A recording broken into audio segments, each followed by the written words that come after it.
안녕하세요. 이호석입니다. 오늘은 빗썸경제연구소의 이미선 센터장님 나와주셨습니다. 안녕하세요. 네, 안녕하세요. 네, 안녕하세요. 그 센터장님은 네. 원래 여의도 출신이시잖아요. 아, 네네. 그리고 또 여의도에서 알아주는 채권 애널리스트, 베스트 애널리스트 출신이신데 네네. 어쩌다가 지금 이제 빗썸경제연구소라는 곳으로 가시게 됐는지 네. 좀 궁금하거든요. 네. 제가 이제 채권 쪽을 12년 정도 이제 했었고. 12년. 네. 그래서 올해 3월에 이제 옮기게 됐는데요. 올해 3월이요. 네. 이직하기 전에 이제 뭐 1년 정도 이렇게 고민을 했을 때, 그 계기가 됐던 거는 그 코로나 이후에 이제 우리나라도 그렇고 미국도 그렇고 이제 정부에서 이제 엄청난 규모의 어떤 재정들이 풀렸잖아요. 그쵸. 그때 이제 법정 통화들이 엄청나게 공급이 되는 것들을 이제 보면서 법정 통화들이 공급되는 그러니까 네. 돈을 그냥 쉽게 말하면 뿌렸다. 네. 막 찍어내는 헬리콥터에서. 그걸 보면서 초반에 제가 진짜 궁금했던 거는 이 모든 과정이 끝난 다음에 우리는 어떤 금융시장의 상황을 맞이하게 될까가 진짜 궁금했어요. 다 끝난 다음에. 네, 그러니까 왜냐하면 이제 단기적으로 생각했을 때는 법정 통화나 보험 통화를 이제 막 풀고 나면 네. 주가가 오르고 사실 모든 자산 가격이 오르는 거잖아요. 그렇죠. 왜냐하면 해당 표시로 표시가 되는 가격이기 때문에 이건 당연히 오르는 건데 그 다음에 뭐 인플레이션이 올 거고 뭐 할 건데 어느 정도의 인플레이션이 어느 정도 지속되면서 올 것이고 법정 통화의 실질 가치는 어떻게 될 것이고 그 다음에 어떤 통화라는 것이 사실상 어떤 생애 주기라는 관점에서 보게 되면 아주 긴 역사에서 보게 되면 모든 통화는 항상 사이클이 있었던 걸 이제 봤어요. 이제 통화라는 것 자체의 사이클. 네. 그리고 사실 말씀하신 것은 인플레이션이라는 얘기를 해주셨지만 인플레이션도 물건의 가격이라는 표현으로 쓰는 거긴 하지만 네. 반대로 얘기해보면 화폐의 가치가 네. 불안정하다라고 볼 수도 있는 거잖아요. 그렇죠. 예. 그래서 궁극적으로는 이 우리가 쓰는 법정 통화의 어떤 그 끝자락까지 거의 오게 된 것 같은데 이 정도로 돈을 풀게 되면 네. 결국 통화 시스템이 어떻게 될까? 아하. 이런 궁금증이 있었어요. 많은 분들이 그 레이 달리오 책 많이 보셨잖아요. 그쵸. 저도 이제 많이 봤었는데 그 당시 2019년인가 20년에 레이 달리오의 책에 그 내용이 있었거든요. 모든 통화들의 사이클 그런 것들을 보면 처음에 이제 어떤 중국 통화, 그 다음 스페인 통화, 그 다음에 영국 통화, 그 다음 미 달러로 계속 통화의 패권이 넘어왔는데 미국 달러가 이제 그 정도까지 이제 공급을 마음대로 늘리게 되는 상황은 사실상 어떤 통화의 아주 끝자락에 나타나는 현상이고 역사적으로 보게 되면 그것은 항상 반복이 됐었더라고요. 그러니까 전쟁이나 이런 엄청난 사건을 겪으면서 네. 스페인 통화나 영국 파운드화가 엄청나게 공급이 되고 그 다음에 그 통화의 주권이 넘어가는 거예요. 다른 통화로.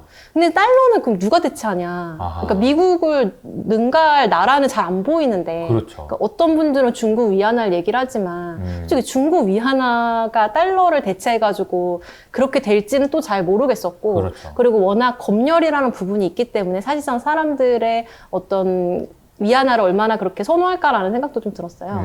그래서 그때 제가 생각했던 거는 비트코인이 정말 대체할지는 모르겠지만 일부 부분적인 역할을 같이 공유하게 되는 상황이 되지 않을까. 그러면서 이제 비트코인에 대해서 좀 관심을 갖게 됐고, 그 다음에는 이제 그 산업 자체로 아예 넘어가서 좀 이 자체를 좀 더 많이 공부를 하고 싶었어요. 그래서 이제 이직을 하게 됐어요. 네. 야, 이게 이직하신 이유가 결국은 코로나 때문에 네. 돈을 뿌렸는데 네. 이거 화폐의 생애주기라는 관점에서 보면 네. 이거 거의 끝나가는 것 같은데 네네. 그러면은 이게 당장 끝나지 안 끝날지 모르더라도 네. 혹시라도 변화가 생길 것에 대비해서 맞아요. 미리 몸을 옮겨놓고 네. 왔으면 좋겠다라는 생각을 하셔서 네. 이제 이직을 네. 하신 건데 네네. 사실 막상 와서 보니 네네. 또 이제 다른 것들이 보일 거예요. 아마. 아, 네네. 어때요? 네. 이제 오자마자 테라 루나 사태가 터졌고요. 네. 그 다음에 이번에 FTX 파산을 겪었고, 이제 엄청난 거품들이 이 시장에서 무너지는 거를 현재 경험을 하고 있어요. 네. 근데 이제 이번에 또 보고서를 쓰면서 또 정리를 했던 거는 이게 딱 표면적으로만 보면 그냥 크립토 시장 산업 자체가 완전히 죽어가는 걸로 보일 수가 있는데 그렇죠. 이거를 엄밀하게 이 문제의 원인들을 보게 되면 결국에는 이 산업과 이 기업을 어떤 운용하고 책임을 지는 어떤 사람들의 결정과 그 다음에 어떤 정책적인 것이 아무래도 없다 보니까 그 사이에서 이제 이뤄진 어떤 뭐 잘못된 결정들 뭐 이런 것들이 근본 원인인 것 같았고 네. 이거는 사실상 모든 어떤 산업이 신산업이 태동하고 성장하는 초기 과정에서는 항상 겪었던 일이더라고요. 예를 들면 IT 버블 때도 뭐 여러 부실 기업들이 다 무너지는 일들이 있었는데 그쵸. 그 이후에 결국에는 이제 애플, 아마존 같은 기업은 어쨌든 지금까지 살아나오면서 엄청난 마켓시어를 갖게 됐거든요. 네. 그래서 아마도 지금 이번 가상화장 시장도 그런 어떤 과정을 지금 거치고 있는 것 같다는 생각이 좀 들어요. 뭐 좀 긍정적으로 보신 거네요. 그래도 아마 이제 이 영상을 보시는 분들은 FTX 내용 보니까 와, 이 사람들 정말 진짜 사기꾼들이 네네. 야, 이렇게까지 해먹고 진짜 너무하다, 너무해 막 너무하다 막 이런 식으로 해서 네. 안 봐 막 이렇게 생각하시는 분들이 굉장히 많을 텐데 네. 그 안에서도 좀 근본적인 내용들을 파보면 네. 좀 그런 내용들도 있다라는 말씀을 해주신 것 같아요. 네. 좀 구체적으로 설명을 좀 해주실래요? FTX. 네. 이 페이지를 이제 보시면은, 이 FTX 거래소는 이제 거래금액 기준으로 세계 3위 이제 거래소였고요. 네. 사실상 이제 크립토 시장에서는 FTX나 바이낸스 같은 경우는 거의 진짜 은행처럼 여겼던 것 같아요. 그러니까 자기가 코인 투자를 하려고 할 때 보통 스테이블 코인을 기본적으로 갖고 있는데 이걸 이제 원화나 달러처럼 이제 갖고 있는 건데 네. 이거를 보통 그냥 개인 지갑에 보유하고 있는 게 아니라 보통 거래소에 그냥 두거든요. 그리고 거기서 약간의 이자를 주는 프로그램에 좀 맡기기도 하고 그런 식으로 이제 하게 되고 사실상 그 신뢰감 같은 거는 제가 체감을 할 때도 거의 은행 수준으로 신뢰를 했던 것 같아요. 근데 이 거래소가 파산을 했으니까 정말로 어떻게 보면 신뢰감이 많이 훼손이 된 사건이었다고 생각이 돼요. 예, 신뢰라는 것도 뭐 이게 뭐 FTX 뭐 이렇게 얘기하기도 하지만 그냥 남녀 간에도 뭔가 서로 믿고 신뢰하고 뭐 사귀고 뭐 결혼까지 가고 뭐 이러다가 이제 신뢰가 깨지는 그런 구간들이 있잖아요. 네네. 야, 뭘 잘못하고 뭐 네. 하다가 뭐 결국은 또 뭐 바람을 나고 막 그러면서 막 완전히 와장창 깨지는 막 네네. 그런 정도 느낌 아닐까 싶어요. 그쵸. 정말 믿었는데 맞아요. 이것만큼은 안 할 줄 맞아요. 알았는데. 네. 그런 게 이제 깨진 것 같다는 생각이 들어요. 네. 그리고 이제 구체적으로 좀 원인들을 보게 되면은 네.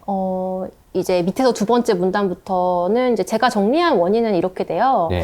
일단 고객이 거래소에다가 예치한 어떤 법정 통화 그리고 가상자산, 그러니까 여기에는 이제 코인들이 들어가게 되는데 이 부분에 대해서 이제 FTX가 불법적으로 유용을 했던 거. 유용을 했다. 네, 남의 돈인데. 네, 그냥 계열사에다가 그냥 지원금으로 사용한다거나 또는 개인 사유 목적으로 활용을 한다거나 이런 것이 있었고 두 번째는 FTX라는 거래소가 이제 자체 발행하는 토큰이 있었는데 이건 FTT라는 토큰인데요. 그러니까 이것은 이제 예전에 테라 루나 때 보면 루나라는 통화랑 사실 비슷한 거라고 보시면 될 것 같아요. 네. 그래서 이거는 FTX 거래소에서 사용이 되는 토큰인데 이제 이거를 갖고 있으면은 예를 들면 거래 수수료에 대해서 좀 그 어떤 세이브가 된다거나 이런 어떤 효용을 주는 그런 어떤 토큰의 역할을 했었는데 이거를 자체 발행을 해서 이거를 담보로 대출도 받고 그렇게 받은 대출로 또 다른 투자를 늘리고 이런 식으로 밸런스 시트를 계속 키워왔거든요. 네. 그러면서 이제 FTX의 뭐 기업 가치가 얼마다 이렇게 이제 평가를 받기도 하고 그걸 통해서 자금 조달을 더 유용하게도 하고 이런 식으로 하는데 이 자체 발행된 토큰이 활용이 됐어요. 자체적으로 발행한 토큰을 담보로 인정해준 것도 이상하고 네. 그걸로 돈을 빌렸다는 것도 이상하고 네. 그걸 막 썼다는 것도 이상하고 그런 것 같아요. 그죠?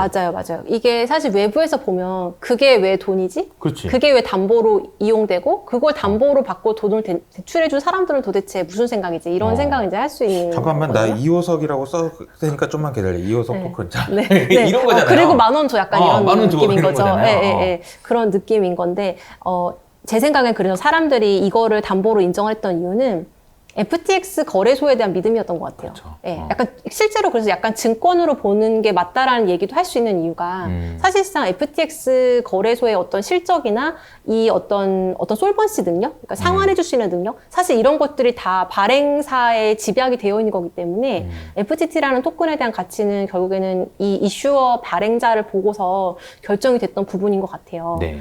그리고 세 번째는 이제 내부 회계 시스템 조작 이런 부분들이 있었고 이런 거는 사실 저희가 전통 금융시장에서 되게 자주 이제 일어나는 문제 중에서 되게 자주 봤던 부분들인 것 같아요. 맞아요. 그리고 감시망 이런 것들도 작동하지 않았었고 뭐 불투명한 정보 공개 이런 거 당연히 지금 공시하는 기업들이 아니기 때문에 안 밝혀도 되니까. 네, 의무가 아니기 때문에 뭐 이런 것들이 뭐 사실상 이번에 FTX가 파산을 하면서 이 문제들이 다 공개된 이제 계기가 됐고요.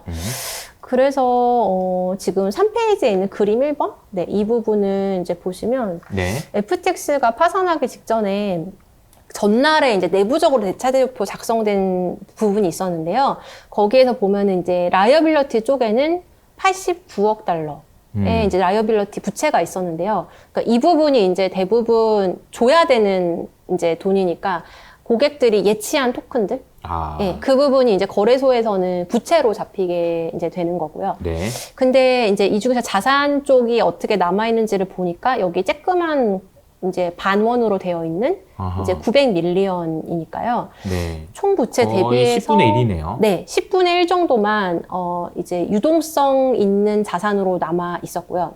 물론 이제 회계상으로는 원래 총 부채랑 총 자산 같잖아요.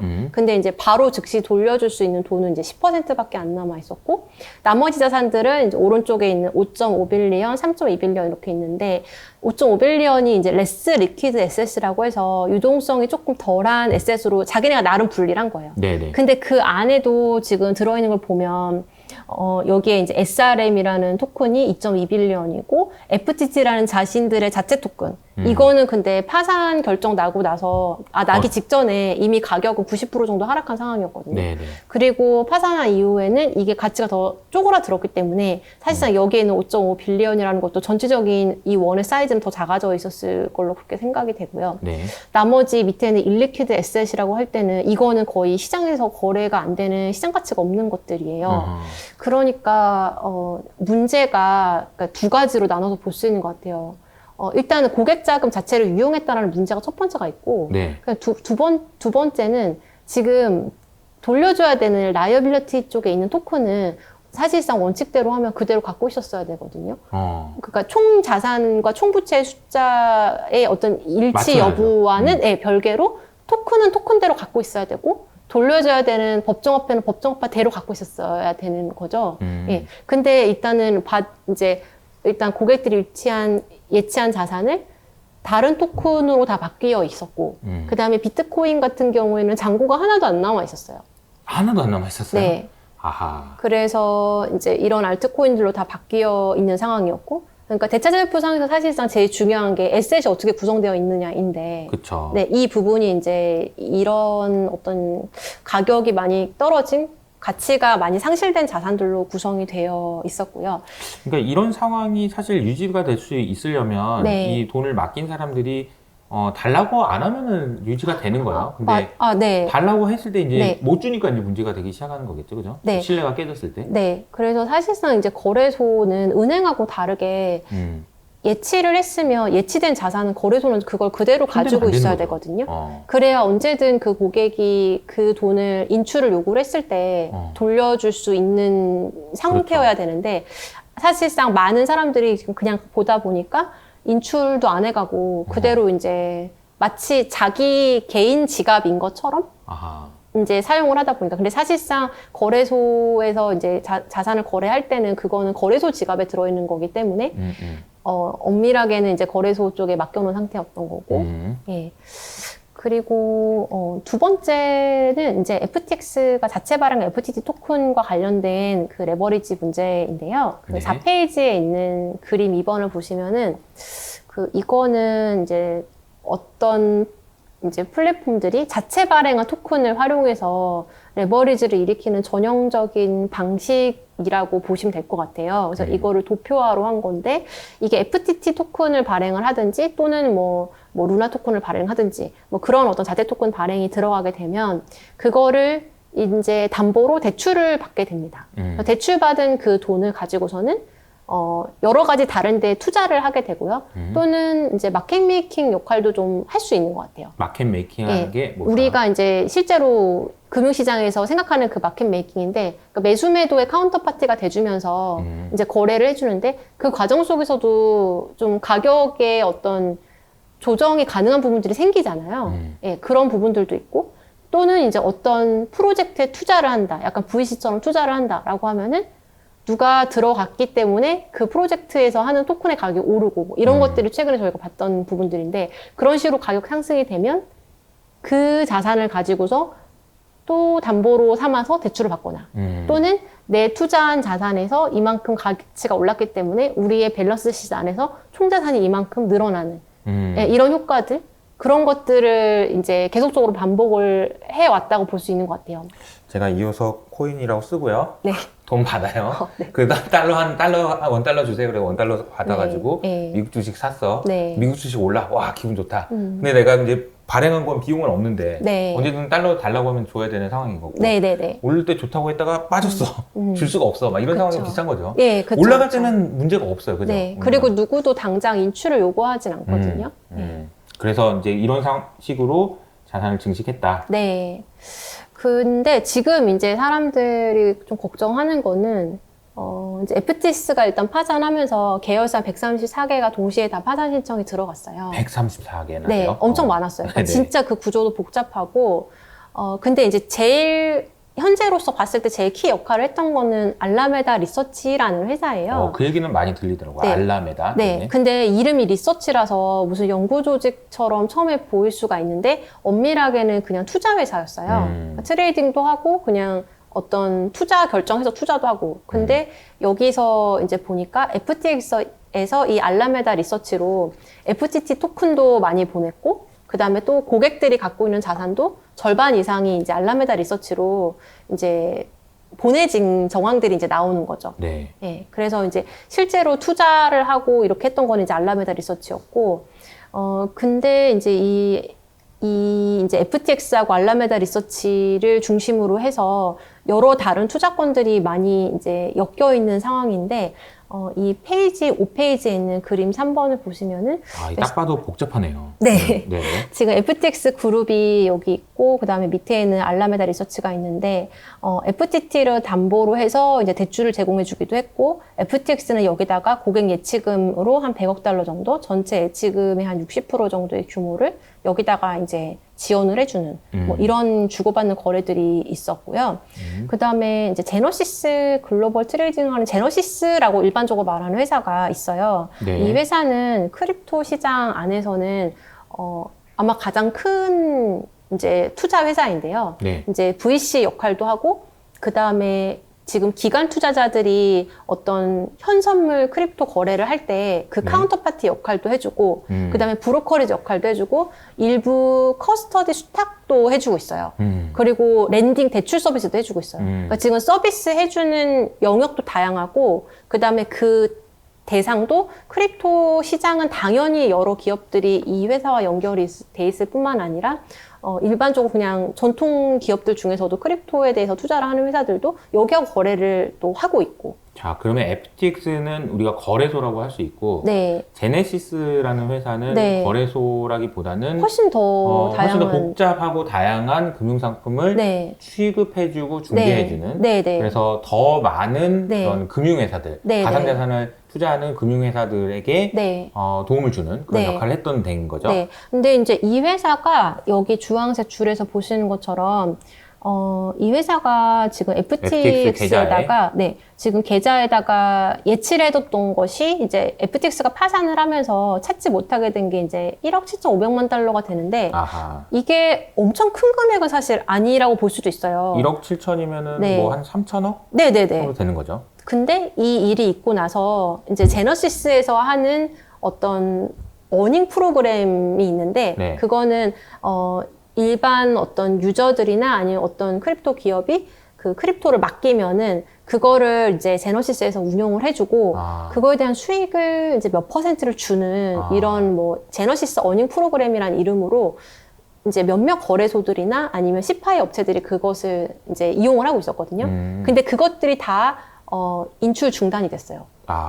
그러니까 지금 이 정도의 유동성이 묶였는데 일단 타격이 있다는 얘기거든요, 제너시스가. 그러게요. 예, 그래서 이쪽에서 일단 관련 그 부분이 인출 중단이 있었고. 잠깐만요. FTX 계좌에 1억 7천만 달러면 1.7억 달러인 네. 거고 네네. 총 자산은 28억 달러인데 네네. 규모가 훨씬 그러니까 묶여있는 돈 자체는 그렇게 크지 않은데 네. 잠깐 왜 중단하지? 그쵸. 이런 의구심이 지금 생긴 거겠네요. 맞아요. 예. 근데 이게 사실상 28억, 이게 전체 밸런스 시트를 공시할 의무는 없기 때문에 28억 달러라는 숫자는 이 회사가 이제 렌딩 이제 대출 서비스 해주는 것이 있어요. 그러면 이 회사는 지금 대출 채권으로 잡고 있는 거잖아요. 그 규모가 한 28억 달러 정도가 돼요. 그러니까 다 사실 다른 것들도 뭐 가지고 있을 수는 있고. 그렇죠. 그래서 어쨌든 적지 않은 총 자산 규모인데 유동적으로 움직일 수 있는 자금은 많지 않을 수도 있다는 생각이 들고요.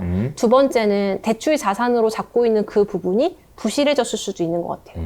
예, 예. 그래서 사실 그 부분들이 어쨌든 최근에 이 크립토 시장이 여러 가지 이제 거래량이나 이런 것들이 많이 위축되면서 투자했던 건들에서도 아마 좀 손실이 있지 않았을까라는 추정이 좀 되고요.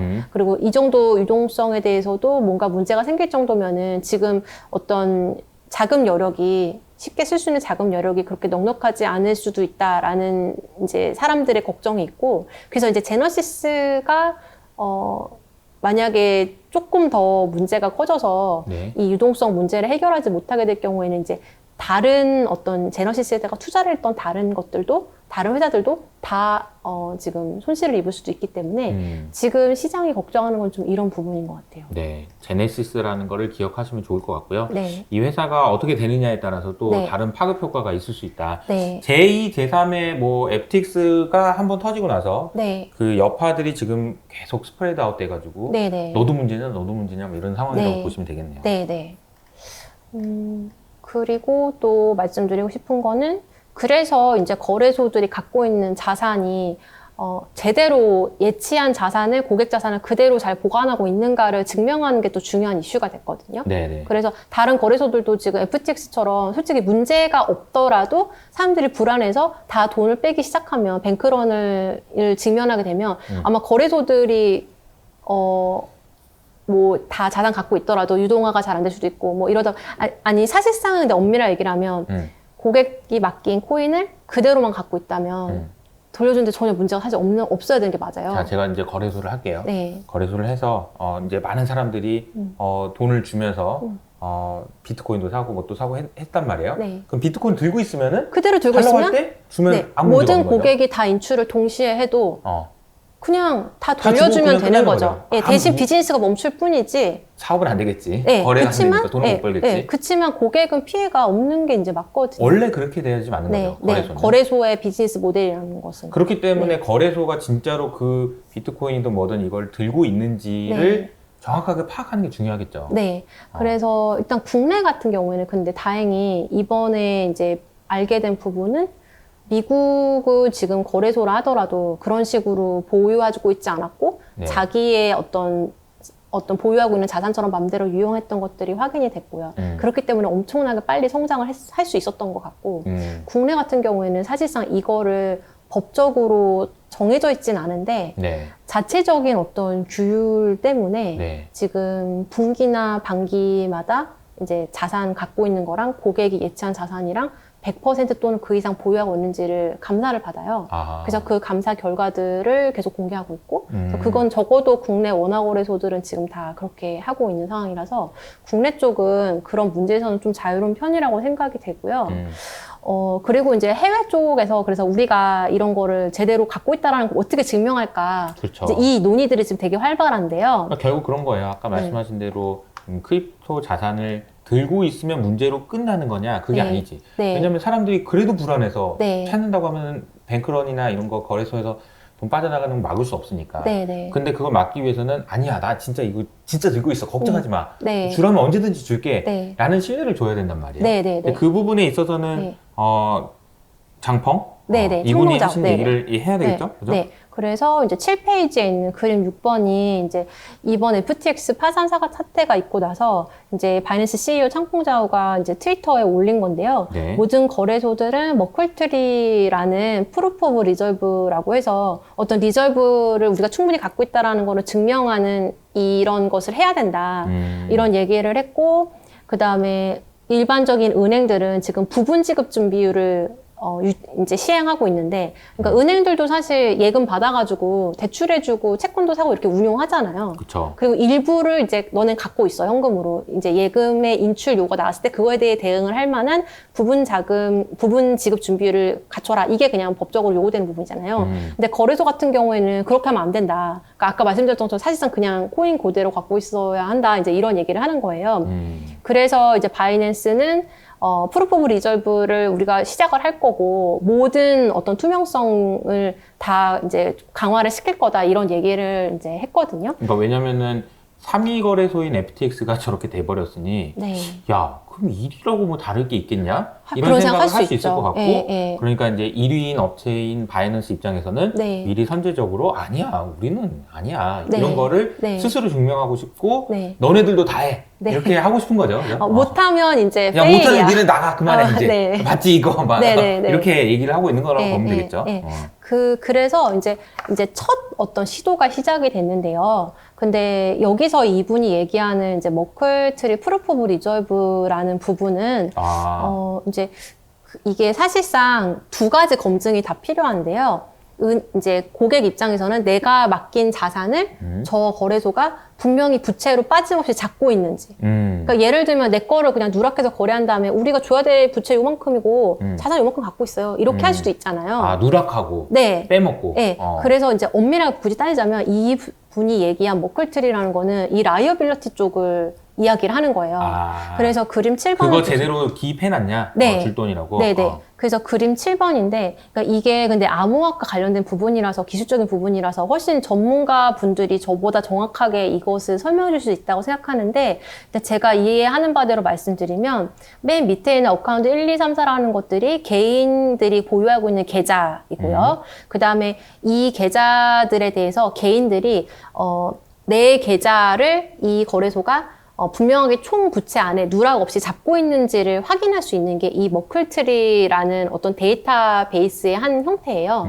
그래서 개인들은 내 거 제대로 얘네가 잡고 있나? 이거를 확인할 수 있어요. 이걸 통해서. 근데 문제는 또 뭐냐면 아직까지는 총 부채가 얼마인지에 대한 검증은 개인으로서는 좀 되게 어려워요. 그러니까 지금 이거를 시행하고 있는 데가 몇 개가 있어요. 이제 막 시작을 하겠다고 막 나섰어요. 다른 거래소들이. 네. 근데 개개인들은 내 개인의 계좌가 여기에 부채에 누락되어 있지 않다라는 건 알 수 있지만 알아야 되는 거는 총 부채 알아야 되고 총 자산 알아야 되잖아요. 그쵸. 그래야 비교하잖아요. 네. 네. 근데 지금 아주 부분적인 것만 증명이 되는 거예요. 그러면은 이 두 가지가 일단 다 되려면, 일단 자산 사이즈 같은 경우에는, 자산 같은 경우에는 현재는 8페이지, 현재는 9페이지를 보시면 현재 거래소들이 실행하고 있는 방식은 12번째 그 패러그랩에 있는 건데, 일단 제3자 감사를 통해서 자산이 얼마고 부채가 얼마고 이거를 검증을 받는 거예요. 제3자를 통해서. 그런 다음에 우리가 보아하니 자산은 이제 지갑을 통해서 보니까 얼마고, 그 다음에 어카운트들 다 합산한 게 얼마고, 그래서 비교했을 때 부채보다 자산이 많다. 이거를 이제 확인하는 거, 제3자를 통해서. 이게 현재 하고 있는 방식이에요. 국내 지금? 거래소에서. 예. 그런데 이게 이제, 제대로 문제가 없으려면 제3자와 거래소 간에 어떤 결탁이 없었고, 제3자가 이제 공정하게 이거를 했다라는 거를 가정하에. 해야 되니까 여전히 제3자한테 의존해야 된다는 문제가 굳이 따지자면 있다고 할 수 있어요. 그러네요. 예, 예. 그러고, 그래서 이제 하려고 하는 거는 아까 얘기했던 것처럼 머클트리라는 걸 하게 되면 각 개인이 어쨌든 내 계좌를 부채로 제대로 잡고 있는지는 확인이 되잖아요. 그러니까 제3자는 빠져도 돼요. 예, 그 부분이 하나가 있는데, 그래서 크라켄이라는 거래소는 이런 식으로 이제, 확인할 수 있도록 오픈을 해놨어요. 근데 여전히 총부채가 얼마인지는 개인이 확인하기가 어렵고, 그 다음에 이제 자산하고 비교를 해야 되는 부분이 있고요. 그리고 자산 같은 경우를 그러면은 어떻게 해야 정확하게 개인들이 확인할 수 있냐. 이 부분은 지금은 이제 거래소 보유지갑 주소를 공개하는 단계까지 나가고 있어요. 예. 그래서 왜냐하면은, 그 이전까지는 이제 거래소들이 했던 것이 FTX 파산이 딱 되고 나서 우리 자산 얼마고 부채 얼마고 100% 이상이야, 이 비율이. 자산이 부채보다 많아. 이거를 스냅샷으로 찍어가지고 트위터에 올리는 방식으로 했어요. 근데 좀 전통 잠깐만 빌려줘라고 해서 그냥 있는 것처럼 찍어도 되지 않아요, 그러면? 그렇게 한 거예요. 아, 진짜? 그 지금 사실 전통금융기관에 계신 분들이 볼 때 너무 어설프죠. 아, 그러게요. 그쵸? 찍은 그냥 거면 저거 어떻게 믿어? 우리 다 당연히 그치, 생각하잖아요. 그쵸? 그렇죠, 그리고 그렇죠. 대차표 저거 숫자 맞추기 직전에 어디서 빌려와서도 할 수 있는 거 아니야? 이렇게 생각이 그러니까. 들잖아요. 근데 실제로 그렇게 했다는 게 어떻게 걸렸냐면 그 거래소 지갑으로 알려져 있는 지갑에서 트랜잭션이 잡힌 거예요. 아하. 그러면은 사람들이 그럼 아주 더 극단으로 가게 되면 그럼 지갑 주소까지 공개해라고까지 가는 거죠, 지금. 그 트랜잭션 전후에 있었는지까지 보겠다. 네. 그래서 게이트 IO라는 거래소에서 이거를 이제 자기는 나름대로 외부적으로 신뢰를 얻겠다고 그 스냅샷을 공개를 했는데 알고 보니 트랜잭션 상에서 다른 거래소와의 어떤 거래가 있었다라는 것까지 알려지면서 오히려 신뢰가 훼손되는 이런 일이 좀 있었고요. 근데 그래서 저는 어떤 생각을 하냐면 결국에는 이러한 주고받는 과정들 속에서 사람들이 점점 더 높은 투명성의 정도를 요구하게 되거든요.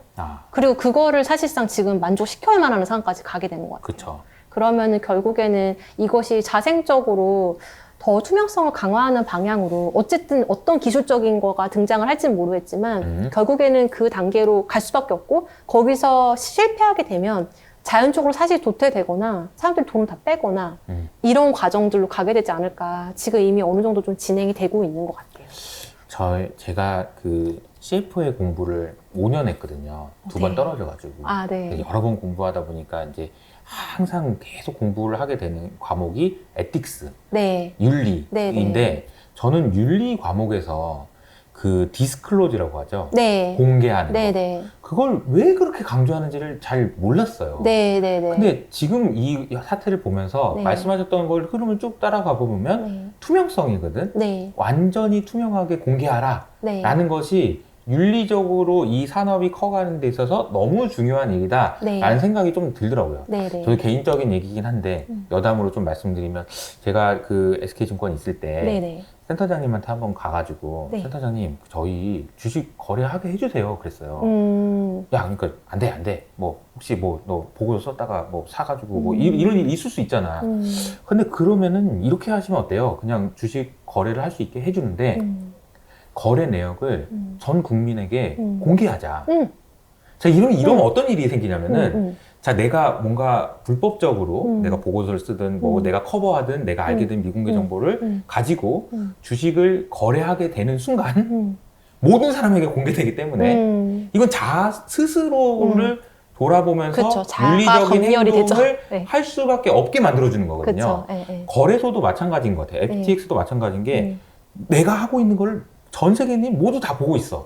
투명하게 다 보여. 거기서 다른 짓을 할 수가 없다는 거죠. 그래서 윤리적인 거를 제도적으로 걸 만들기 위해서 가장 필요한 거는 디스클로즈를 하도록 만드는 것이고 다만 디스클로즈를 안 했을 때는 어마어마한 처벌을 해야 되는 것 같아요. 그러니까 그런 식으로 이제 그 규제가 이제 만들어지고 생태계가 만들어진다라는 생각인데 사실 어떻게 보면은 FTX 사건이나 이런 걸 보면 그 과정으로 가는 것 같다라는 생각도 좀 들고요. 그렇죠. 그래서 이제 11페이지에서 이제 마지막으로 표를 좀 정리를 해봤는데요. 결국에는 항상 위기가 매번 반복이 됐었는데 그 위기 이후에는 항상 그 문제를 해결하기 위한 어떤 뭐 제도적인 부분들이 다 마련이 됐던 것 같아요. 그러면서 적어도 같은 문제는 반복이 되는 경우가 줄어드는 쪽으로 갔었던 것 같아요. 그래서 가장 최근으로 보면 뭐 2008년 금융위기 때를 저희가 더듬어 생각해보면 일단은 서브프라임 모기지 문제가 있었고 그 다음에 뭐 신용 위험을 제대로 평가하지 않는 문제가 있었고 그걸 기반으로 해서 여러 복잡한 파생 상품들이 많이 팔려나가면서 나중에 대출 연체율이 증가하게 됐을 때 관련된 자산들의 자산 가치가 다 폭락하면서 이제 리만 브라더스 파산까지 가게 됐었는데 이거를 계기로 해서 이제 바젤3 도입됐고 은행권 레버리지 규제 신설됐고 유동성 자본 건전성 규제 이런 거 다 강화됐고 사실 따지고 보면 그래서 이런 것들 다 생긴 다음에 적어도 미국 은행권은 더 이상은 그런 문제에서는 되게 자유로워진 것 같거든요. 그러니까 그런 규제가 있을 때마다 은행들은 항상 야 풀어줘 못 사겠어 네. 이렇게 하지만 네. 안돼 하면서 네. 해놓은 거잖아요. 네네. 그러니까 이제 지금은 뭐 자산 가격이 빠지더라도 은행은 문제 없다는 걱정 얘기 안 나오는 하죠. 거고요. 네네. 그러니까. 예. 그래서 어떻게 보면 그런 것들이 전체적으로 그럼 시장이 더 안정적으로 성장할 수 있는 토대가 마련이 되는 계기는 됐던 것 같아요. 그렇죠. 그러니까 네. 비록 더디게 성장할지라도 네네. 그러니까 규제를 풀어주면 니네들이 마음대로 해가지고 더 많이 돈을 벌 수 있겠지만 네. 그걸 막는 이유는 전체적인 시스템을 유지하기 위해서 네. 이런 거네요. 네. 그죠?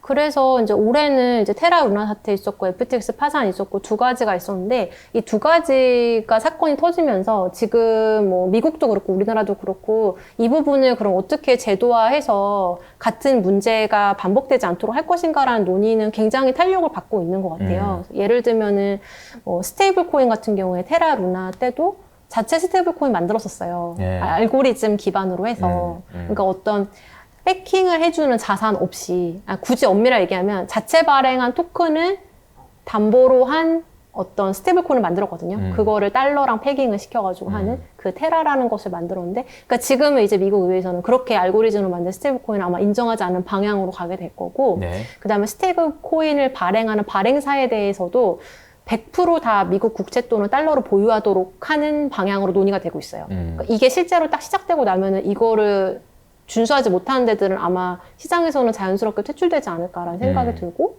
그다음에 FTX 이번 파산 있고 나서는 고객 자산하고 거래소가 갖고 있는 자산 분명하게 분리시키고, 그다음에 그 안에서 어떤 일어나는 거래들에 대한 내부적인 부분들, 또 중요한 정보를 반드시 공시하도록 하는 거, 이런 것들이 아마 생길 것 같아요. 그래서 조금 더 이용자들의 피해가 최대한으로 줄이는 방향으로 아마 그런 어떤 규제들이 마련되는 계기가 될 거라고 그렇게 보고 있어요. 스스로 맡겨놓는 게 아니고 인간은 악하기 때문에 네. 특히나 돈과 관련돼서는 악하기 네. 때문에 스스로 맡겨놓는 게 아니고 자율적으로 규제가 될 수 있고 할 수 네. 있도록 또는 만드는 거죠. 제3자 수탁기관에 맡기도록 하는 거를 의무화를 하게 될런지, 아니면 뭐 제3자 감사를 하더라도 지금 제3자 감사도 사람들이 못 믿어하니, 그럼 뭐 어떤 식으로 아까처럼 지갑, 뭐 주소 공개를 하는 거를 뭐 어떤 식으로까지 뭐 하도록 요구를 할 건지,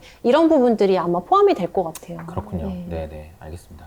근데 어떻게 보면은 저는 요즘에 이제 그런 생각을 많이 하는 게 지속 가능한 성장이라는 관점에서 보면 네. 지속 가능한 성장이 가능하기 위해서 가장 필요한 것은 천천히 성장하는 거다라는 생각이 들어요. 네. 그러니까 너무 빨리 성장하려고 했을 때 생기는 후유증은 항상 항상 우리가 문제 생기는 것 경험하잖아요. 같아요. 네. 그러니까 답답하고 느려서 그러더라도 네. 천천히 성장하는 것이 네. 지속적으로 성장하는 데는 도움이 된다. 네. 그래야 이 산업도 계속 커질 수 있을 것 같다라는 생각이 들고요. 네. FTX 파산 사태를 통해서 많은 교훈도 얻어야 되고 네. 또 변화들도 있을 것 같고 네. 그렇긴 한데 네. 그때 어때요? 요새 이제 보면은 이제 업계는 아직은 FTX 사건이 끝나지 않았고 후폭풍이 아까 말씀하셨던 제네시스를 통해서 우리는 국내에 있는 뭐 얘기가 나오는 업체들도 있고요. 등등 뭐 퍼질 수도 있고 언제 진정될지 잘 모르겠다. 네. 앞이 안 보인다. 네. 이런 상황인데 네. 연구원님 보시기엔 좀 어떤가요? 뭐 산업적인 측면에서도 그렇고. 네.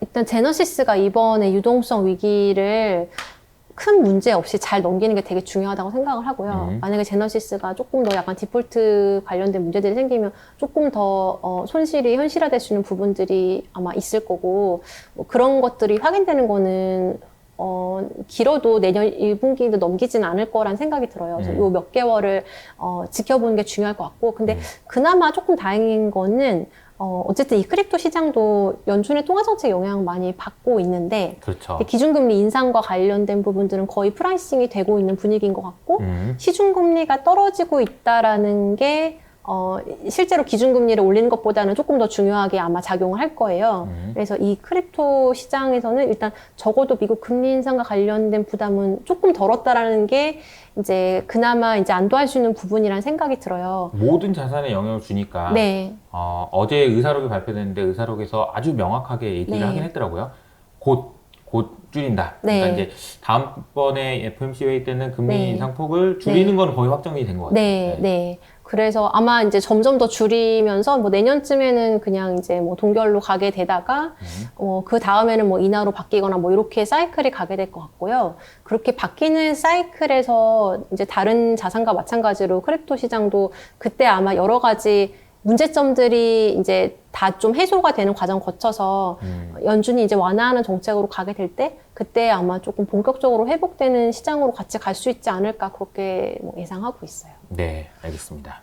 자, 그러면은 우리가 과거에 이제 여러 위기들이 있었잖아요. 네. 뭐 정리해 주신 것처럼 뭐 금융위기도 있었고, 앨런 사태도 있었고 등등 여러 가지 일들이 있었는데, 자, 이번에 지금 2022년에 자산 가격이 많이 빠지고, 어떻게 보면 위기에 빠지기 직전에 지금 약간 살아난 그런 느낌이긴 한데, 네. 어떨까요? 이 위기는 네. 이제 더 이상 없을까요? 어떻게 보세요? 전체적인 시장 관점에서 보면은. 네. 근데 이제 FTX 사태가 굉장히 그냥 겉으로 봤을 때는 그냥 이제 사상 초유의 거래소 파산한 사건이고 하긴 한데 이 내면들을 보게 되면 사실 과거에 있었던 발생했던 어떤 문제들 그 문제들이 다 압축돼서 들어간 그래서 저는 좀 새로운 문제는 아니라는 생각이 들어요. 그렇기 때문에 필요한 어떤 규제들이 마련이 되면 이 부분은 해결될 수 있는 부분이라고도 또 말할 수 있을 것 같아요. 예를 들면은 뭐 경영진의 어떤 도덕성과 관련된 문제, 그리고 내부 회계 시스템 안에 문제가 있었기 때문에 사실상 내부 거래나 이런 것들이 기입이 되지 않았었거든요. 그래서 감사에서도 다 피해갈 수가 있었고, 그 다음에 계열사 간의 이제 불법적인 지원, 그리고 이제 고객 자산을 이제 개인의 자산처럼 유용을 했던 문제들, 그리고 문제가 많네. 네, 그러니까 사실 근데 이런 것들이 보면 예전에 앨런 사태나 뭐 미국 저축은행 파산이나 과거의 어떤 위기들에서도 발견이 됐던 문제들인 것 같아요. 그래서 저는 새로운 문제들이 아니라 과거의 문제들이 지금 여기에서도 반복이 됐는데 반복됐을 수도 있었던 이유는 이 가상자산 시장 업계가 아직까지는 기존에 현재 존재하는 어떤 규율이나 이런 것들이 적용되지 않았기 때문에 예, 반복이 됐던 것 같고 달리 얘기하면 이 부분들에 대한 부분이 이제 정비가 막 들어갈 것 같아요. 그러면 이런 것들이 하나하나 정비가 되면 적어도 동일한 문제가 반복될 가능성은 좀 낮지 않을까라고 봐요. 물론 사람들은 또 새로운 시도를 하면서 또 새로운 문제를 일으킬 수 있지만 아마도 적어도 이 부분과 관련해서는 조금 더 이제 이런 부분들의 법적인 인프라가 마련이 되는 계기가 되지 않을까. 네. 그렇게 돼야 사실 기관도 들어올 수 있고 개인들도 사실 조금 더 포트폴리오 안에 정식으로 그쵸. 투자를 할 수 있고 그렇게 되는 거잖아요. 그래서 아마 이런 부분들이 내년, 내후년 막 이제 시작이 될 것 같아요. 시간이 좀 걸리겠죠. 네, 시간이 좀 걸릴 것 같아요. 그러니까 이게 보면은 이런 문제들이 생겼던 어떤 사태, 어떤 위기 나왔던 이때들이 보면은 항상 연준이 사이클로 봤을 때 돈을 막 풀어줬다가 네, 맞아요. 다시 또 긴축을 했다가 네. 할 때 긴축을 하는 구간에서 네. 썰물이 빠져나가면서 네. 야, 너 수영복 안 입었네 뭐 이러면서 그쵸. 항상 이제 네. 너구나 너 진실의 그러면서 순간. 진실의 순간을 네. 맞이할 때 항상 너가 문제였어라고 하면서 이 위기의 이름이 붙여지기 시작하잖아요. 그렇죠. 이번에도 그런데 비슷했어요. 이번에도 비슷했었던 네. 거예요. 네. FTX 위기, 네. 루나 위기 뭐 이렇게 해서 크립토 시장에서 그 위기의 이름이 정해질 것 같은데 이제 저희 관심은 이제 그런 거가 되겠죠. 이제 내년이 시작이 되면 금리는 멈출 텐데 어느 순간에. 네. 근데 얼마나 오래 가느냐 이게 되게 중요할 것 같고. 그렇죠. 예. 왜냐면 그게 이제 비율을 하자면 이제 유도로 따지면 이제 한 판이 아니고 이제 누르기에 들어가는 거니까. 네네네. 그때 높은 금리 수준에서도 또 뭐 야 너 수영복 또 안 입었냐 뭐 이런 얘기들이 나올 수 있어서 위기가 완전히 해결됐다고 보기는 어렵지만 네. 요즘에 돌아가는 분위기로는 연준이 조금 그래도 숨은 쉬게 해주는 것 같아가지고 네. 다행스럽다는 생각도 들고요. 좀 네. 지켜봐야 되겠다는 그런 생각도 드네요. 네. 야, 오늘 그 이민선 센터장님과 함께 FTX라는 사태를 기준으로 해서 우리가 배워야 될 교훈이나 어떤 그 투자를 함에 있어서 알아야 되는 내용들을 좀 설명을 들었는데요. 또 다음 기회에 네. 또 모시고 말씀 나눠보도록 하겠습니다. 네. 감사합니다. 네, 감사합니다.